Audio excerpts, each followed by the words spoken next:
Hello friends, let's discuss about oxidation state और ऑक्सीकरण संख्या। तो इलेक्ट्रॉनों की कुल संख्या जो एक परमाणु दूसरे परमाणु के साथ रासायनिक बंध बनाने के लिए या तो प्राप्त करता है या खो देता है, ऑक्सीकरण संख्या कहलाती है। ऑक्सीकरण संख्या को ऑक्सीकरण अवस्था भी कहते हैं। मतलब अगर कोई परमाणु आपस में मिलके यौगिक बनाते हैं तो परमाणु कुछ परमाणु इलेक्ट्रॉन देते हैं तथा कुछ परमाणु इलेक्ट्रॉन ग्रहण करते हैं। तो इस प्रकार उनके द्वारा ग्रहण की गई और त्याग की गई इलेक्ट्रॉनों की संख्या उनकी ऑक्सीकरण अवस्था या ऑक्सीकरण संख्या कहलाती है।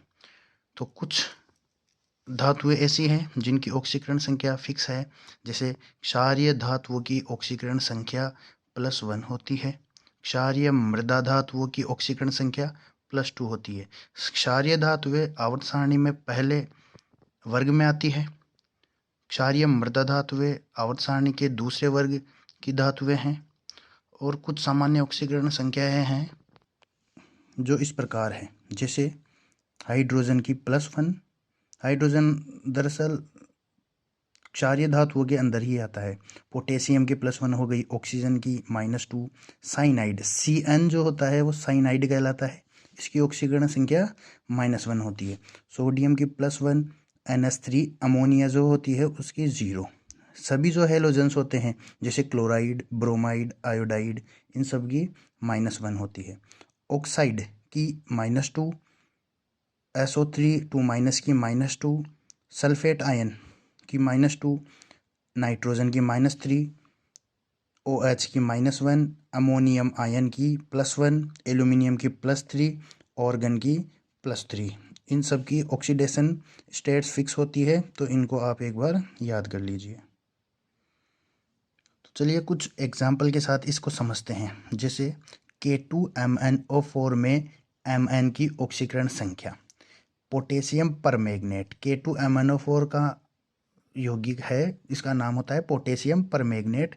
इसमें मैग्नीज की ऑक्सीकरण संख्या देखिए, जैसा कि हमने अभी थोड़ी देर पहले देखा कि पोटेशियम की जो ऑक्सीकरण संख्या होती है वो +1 होती है, तो हमने +1 को ब्रैकेट में रख दिया, ऑक्सीकरण संख्या को ब्रैकेट में रख रहे हैं तथा जितने परमाणु के संख्या है उनको अलग रख रहे हैं। वैसे मैग्नीज की हमें ज्ञात करनी है, तो मैग्नीज को हमने अक्स ले लिया, ठीक है। उसको प्लस में लिखते हुए ऑक्सीजन के 4 अणु हैं तो 4 बाहर रखते हुए ऑक्सीजन की -2 ऑक्सीकरण संख्या होती है, इसलिए ऑक्सीकरण संख्या को ब्रैकेट के अंदर रखते हैं और इसके बराबर में 0 लिख दिया। अगर पूरे यौगिक पर कोई आवेश आता है, यदि पूरे यौगिक के ऊपर अगर आवेश आता है तो हम उसके बराबर में लिखते हैं। अभी यौगिक पे कोई आवेश नहीं है इसलिए बराबर में 0 लिख रहे हैं, ठीक है। तो 2 को 1 से मल्टीप्लाई करेंगे 2, अक्स एज इट इज आ जाएगा। 4 को -2 से मल्टीप्लाई करने पे -8 बराबर में 0। तो अक्स 8 माइनस का है, राइट साइड जाते ही प्लस का हो जाएगा, 2 राइट साइड जाते ही माइनस का हो जाएगा। इस प्रकार अक्स की जो मैग्नीज की ऑक्सीडेशन स्टेट है वो निकली है +6। ओके, तो K2MnO4 में मैग्नीज की ऑक्सीकरण संख्या होती है +6।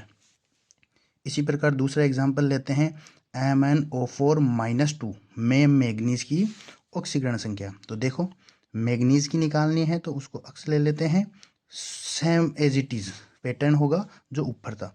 केस क्या था, ऑक्सीजन के 4 अणु हैं तो 4 बाहर, ऑक्सीजन की -2 होती है ऑक्सीकरण स्टेट, तो -2 को ब्रैकेट के अंदर लेते हैं।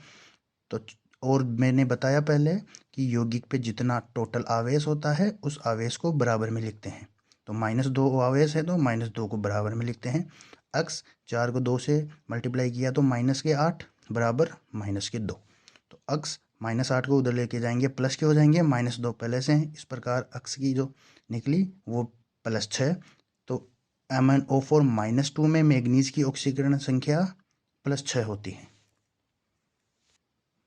तो चलिए एक एग्जाम्पल और देखते हैं, Na2H2O3 में S की ऑक्सीकरण संख्या।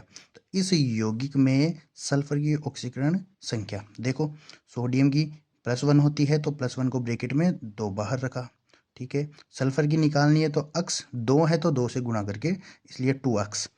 प्लस ऑक्सीजन के 3 अणु हैं तो 3, ऑक्सीजन संख्या -2 होती है तो -2 ब्रैकेट में, इट इज इक्वल टू, यौगिक पे कोई आवेश नहीं है इसलिए 0 लिख देते हैं। ठीक है, 2 से 2 को 1 से मल्टीप्लाई किया 2, प्लस 2x ऐसा का ऐसा। अब देखो 3 को -2 से मल्टीप्लाई करने पे माइनस के 6, माइनस प्लस माइनस होके यहाँ माइनस चिन्ह आएगा। Okay, 2x as it is, -6 को राइट हैंड भेजेंगे तो +6 हो जाएगा, +2 को राइट हैंड भेजेंगे तो -2 हो जाएगा। इस प्रकार जो, और ये 6 में से 2 जाके 4 बच जाएगा, और 2 जो गुना में था वो नीचे भाग में जाएगा। इस प्रकार 4/2 होके x + 2 निकलेगी। तो Na2S2O3 में सल्फर की ऑक्सीकरण संख्या निकल के आई है, वो होती है +2। इसी प्रकार एक और एग्जाम्पल है K4FeCN6 में Fe की ऑक्सीकरण संख्या। देखो इस पे यौगिक पे टोटल चार्ज 0 है इसलिए बराबर में हम 0 लिखेंगे। पोटेशियम की +1 होती है क्योंकि पोटेशियम एक क्षार धातु होती है, और 4 हैं पोटेशियम के अणु तो 4 बाहर होते हैं। प्लस फेरस की निकालनी है तो फेरस को x लिख दिया।